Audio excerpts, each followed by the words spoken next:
Well, I'm here with another OUA season preview, this time with Queen's Golden Gaels coach, Steve Snyder. Practice just finished here at training camp. They're underway. Coach, let's start with the end of last year, I guess. You get to a Yates Cup for the second straight year. Obviously not the ending that you wished for. This year, what's it going to take for Queens to get past that spot? Yeah, well, today, first day of training camp, and always great to be at Richardson Stadium for the first practice of the year. So, but in terms of last year and just the momentum that we've built on, we've certainly put our program in a position to be competing at a high level in the OUA. And, you know, we've been able to win games and string wins together and win big games, playoff games, and give ourselves a chance to be in a championship game. So I think that's a good thing, but ultimately still falling short of the goal. And our program, you know, it's no secret that our goal is to win the Yates Cup, not play in the Yates Cup, as it is for many programs in the conference. So really, proud of the way our team works and buys into the program and gets us in a position to be successful. But, you know, we still have some work to do to ultimately accomplish our goal. And this year it's going to be really unique. There's going to be a lot of quality teams that'll be standing in our way. And I think the guys are ready for that challenge. And one of the leaders of your team, he's taken this huge leadership role. I saw it today at practice, is Alex Freakin, a guy who came in the middle of the year last year and closed out the season for you guys. Now it seems like it's kind of his show, his offense, and he's really taken on that leadership aspect. What can you kind of say about him heading into this year? Yeah, we have a lot of leaders on the team. And I think one thing we try to do at Queens is, develop leadership and make sure that leadership is evident in positional groups and year groups and offense and defense and special teams, so that in all the corners and nooks and crannies of the program, you can find leadership. But ultimately, the quarterback position, it's a big part of it. You know, it's more than just getting out throwing the ball. You've got to win over your football team, and you got to lead your football team where they would want to follow you over the hill. And Alex, you know, being the guy who finished the year last year as a starter, and he's clearly taking the first reps now to start training camp. He understands the value of leadership and how important that is. So he's really emerged really all off season. And then to start training camp, he's taken that very seriously. And, it's nice to see him establish that type of respect with his teammates and be vocal. And vocal leadership is really critical. I mean, that's kind of the next level after you've established yourself as a guy that can lead by example. Now you have to open your mouth and communicate with people. And I think Alex gets that. And what kind of different skill sets or attributes does he bring to this offense? Because we've seen James Keenan for the last few years, and now it's Alex Freakin at the helm. So what changes does he bring? Well, he's definitely a talented arm. Can make a lot of the throws that a Canadian University quarterback would be required to make. And he is very mobile. You know, he does have exceptional athleticism and the ability to extend plays and throw on the run from all different types of positions and arm slots. And also the ability, for design quarterback runs to get downhill in between the tackle box. But ultimately, his passion for the game, his knowledge, his ability to process information quickly, his knowledge of our system, and his passion for, like our program, Queens. He's a Kingston guy. Those are some of the things that really stand out to us. Connor wouldn't let me get away without mentioning that he's a Frontenac Falcon, most of all. But we definitely saw the athletic ability in the Yates Cup last year. I mean, he had one of the biggest hits, I think, in the entire game as he kind of plunged over a linebacker. But on the offense as a whole, there's a lot of returning faces, namely in the backfield, Cesare and Anthony Souls. How big are they going to be for this Queens Gaels offense? Yeah, I think anytime you can return, productive players, that's a good thing. And early in the year, they should be in a position where you feel like they can lead from a production standpoint and a rep standpoint. And, I do, we do have everybody in the backfield back. And I think that's a good thing. A lot of guys who saw quality time and put out production, and guys played different roles in different games. Sometimes they were the feature guy in the game. Other times they were in much more of a lesser role. And so we definitely feel like we have some decent depth there. Some weapons coming back. A lot of those names that you saw and heard last year being highly productive in big time football games, those guys are back and they're really excited to produce again. And let's talk about the defensive side. Coach Beckman is back for another year. A lot of returning players, Silas Hubert, Darian Newell, a lot of guys in the back end like Ashton Miller-Melanson. How fearsome is this defense going to be? Well, I think it definitely has the capability of being one of the top defenses in the country. We certainly pride ourselves on being disruptive, getting in the backfield and sacking people and tackle for losses and batting balls down and intercepting balls and forcing and recovering fumbles. And so that's kind of imprinted into our DNA. And you would have saw it in practice today, a major emphasis on that. So that gives you a chance to really flip games and steal possessions and really take momentum over. And I think we have some key weaponry back to do those types of things on a consistent basis.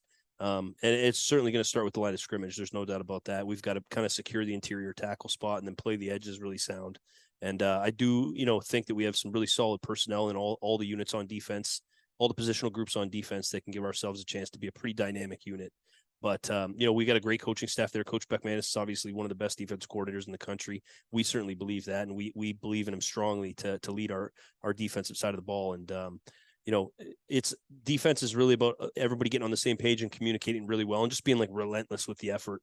And I do think with the veteran group we have, the players can establish a standard of relentless effort and an understanding of the system. And it can be very much a player driven unit. And I think that's, I think we have that actually on all three phases this year. I think one of the really important things you touched on, like you said, in practice, I saw it, the emphasis on creating and forcing those turnovers. It's not just a switch of the field position, but switch of momentum brings it back to you guys. Where does that come from in your kind of coaching philosophy, that teaching turnovers? Because everyone talks about, we need to get the ball back, we need to create havoc, we need to get interceptions. But to see you guys going through a 4-circuit drill where everyone's working on a different stage of forcing turnovers, where did that come from for you? Yeah, well, I think, being around the game of football, around some really great coaches and, taking time to just learn what, we think is important and winning the turnover battle, we think is kind of the first point of a winning formula. So we've got to protect the football on offense. We've actually done a really good job of that over the last 3 years. And then we've got to go take it away on defense and on special teams. And you can't just talk about those things. You got to create systems for them. And then you got to emphasize them and you got to acknowledge them and correct them and put them at the forefront of the program. And that's what we do here. And I think to kick off the first day of training camp with that type of drill work and development really set the tone for our team. A lot of the young guys kind of get woken up like, oh, we're getting after the ball this year. Obviously the Vanier Cup is here. It's the talking point with Western last year. Can they make that run to host? What's it going to take for you guys to be at that level? And what does it mean to get that honor of hosting that kind of game here? Yeah, well, we take a lot of pride in our program. We certainly don't try to compare ourselves to anyone. And I think the Vanier Cup is a very special event for the nation. And we're really honored and excited to have it here in Kingston and at Queens. And it's something that our athletic department and the city of Kingston and our university will collaborate on and put a lot of time and effort to creating a first-class event. But for our football program, it's really the least of our concerns right now. We're definitely a process-driven team, as many teams are, and just living in the day-to-day of how to become a better football player and a better football team and better ambassadors on campus and the community. That's kind of what we focus on. So the goal around here is championships. That's clear. Those are the standards. But we also understand that there's a sequential process to the way we do things, and we can't look beyond the Yates Cup. I mean, that would be a crazy mistake. So just the focus on, getting better every day, ultimately winning football games and certainly winning the Yates Cup. That's no secret. And then we'll kind of reset ourselves after that and get ready to play in national semifinals. And then obviously the ultimate goal being the Vanier Cup. And that would certainly be special to play with that game at home. But that's not a pressure that we see or an expectation that we're focused on right now. And it's certainly not something we compare ourselves to with previous teams or anything like that. It's really just day one of training camp. And, practice was actually great, but there are some things to clean up from like a mechanics perspective and where people go a little bit more efficiently and things like that. So that's where our focus is on. Perfect. And the new Lang Pavilion sitting at the end of Richardson, how big is that for your program and your players here? Yeah, well, we're just grateful. We're grateful that there's so many generous people that are connected to our program that have played here, that care so much about us that they want to provide us with a first-class facility. And we're actually not in the facility yet. So we've seen it, we've been in there, but we're not operating out of it yet. We're a few days away still. But that's fine to us. We're back in kind of the old facilities that we've used, since I've been here. And, it's nice to see that, okay, maybe in a few days we're going to be over there, but the team really just isn't distracted by that. We got our old locker room, we got our old meeting rooms. We're good with it. And when the time comes to move in, we'll move in. But in terms of what it means to our team and our program, we're obviously grateful to the alumni who have provided it. It's going to be an amazing home for our team. from a functionality and a efficiency standpoint. It's also going to tell the history of our program and the culture of our program. I mean, that stuff will be, everywhere. Maybe not on the first day we move in, but it'll be up there. And as you walk through those halls, you're going to know exactly what we're about and what we've been about and what we're going to be about. And then in terms of just sports entertainment value, Richardson Stadium is going to be out of control. I mean, you talk about one of the most underrated products that exists in the country. It's watching football at Richardson.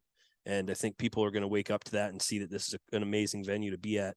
And certainly young student athletes across the country, prospective recruits, I think are going to see it and walk into it and think, okay, this is like really upper echelon. They care about football. This is a really great spot to call home. And I can become an amazing football player, an amazing student, amazing person by utilizing this facility, this space with the people in it. So we're pretty excited.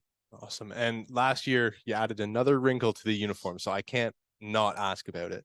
Is there any changes coming to the Queen's kits this year, or are you guys sticking with what you had last year? Yeah, you know what? There's not going to be much of a change. I mean, you know who we are. We're all gold and singular uniform, and we'll certainly continue to take great pride in that. Being what we feel, the big major collegiate team across North America to commit to something like that.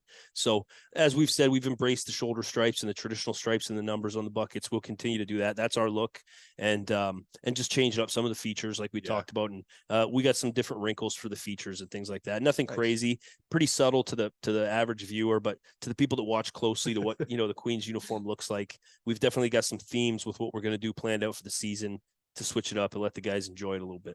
Perfect. Well, I know training camp's a busy time, so I won't take any more of yours up. Thanks again, Coach, for joining me. And that's Steve Snyder for the Queen's Golden Gaels, ready to go this year for the 2023 football season.